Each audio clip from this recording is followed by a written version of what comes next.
Agnico Eagle présente les mesures de prévention et d'hygiène que les travailleurs à l'œuvre dans la mine souterraine du secteur Pena doivent obligatoirement suivre à chaque quart de travail. Des parcours similaires ont également été développés pour le secteur LZ5, concentrateur et surface. Contrôle routier. Avant d'arriver au complexe minier La Ronde, les employés en provenance de Rouyn-Noranda passent un barrage de contrôle routier. Tant que le barrage est en place, ils doivent présenter leur laissez-passer aux agents de la Sûreté du Québec confirmant leur autorisation d'accès au complexe. Dans le chemin d'accès vers le puits Pena, une enseigne lumineuse rappelle aux travailleurs que l'accès est restreint et ce, afin de protéger nos travailleurs essentiels.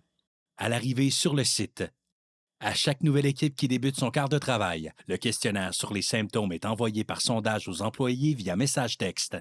La ronde reçoit par notification l'information sur les employés ayant répondu au questionnaire. Chaque employé doit avoir répondu négativement à toutes les questions afin d'être autorisé à se présenter sur le site. À l'arrivée sur le site, le travailleur se rend à la tente de déclaration, se lave les mains dans les lavabos prévus à cet effet et prend connaissance des informations récentes sur la COVID-19. Un préposé valide l'autorisation d'accès de l'employé, puis le dirige vers le poste de garde. Poste de garde. Dans le poste de garde, le travailleur doit se désinfecter obligatoirement les mains dans la station de désinfection prévue à cette fin, et ce, sous la surveillance de l'agent de sécurité sur place. Vérification de la température corporelle. Tous les travailleurs doivent faire vérifier leur température par imagerie thermique sans contact.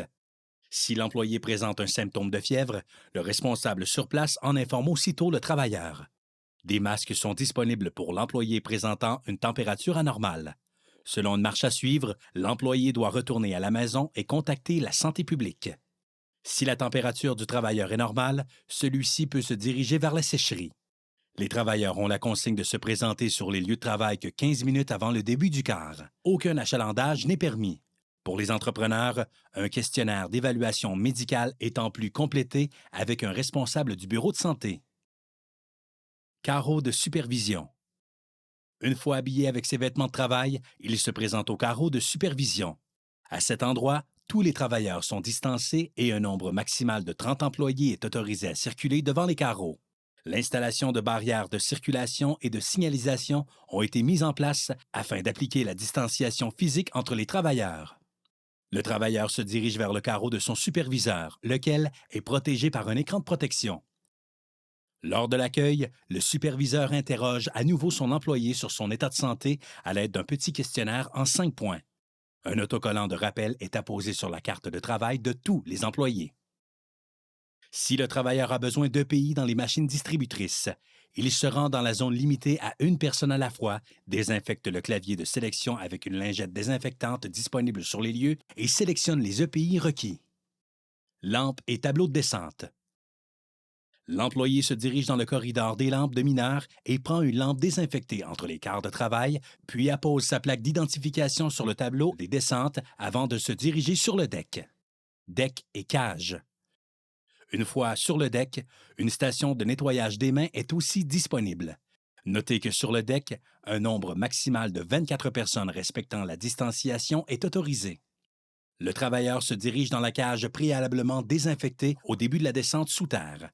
Un nombre maximal de 12 personnes est autorisé dans la cage. Chaque travailleur doit se positionner selon le plan de disposition. L'embarquement se fait un travailleur à la fois. Aucune conversation n'est permise dans la cage.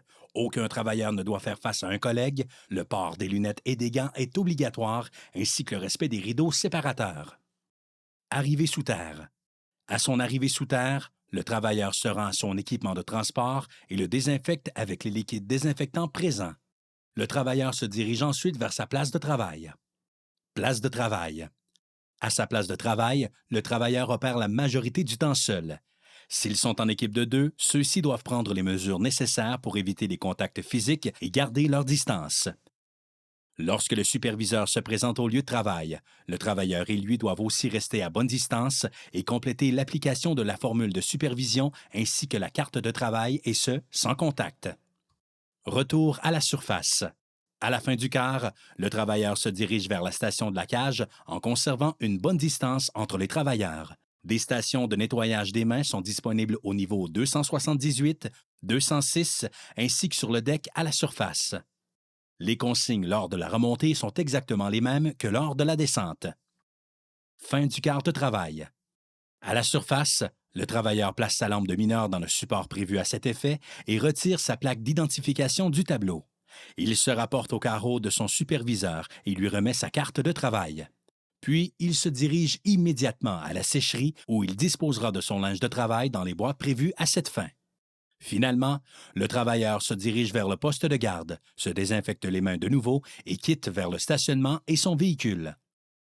Nous comptons sur l'entière collaboration de tous pour respecter et appliquer les mesures mises en place afin de nous protéger mutuellement et assurer la continuité de nos activités.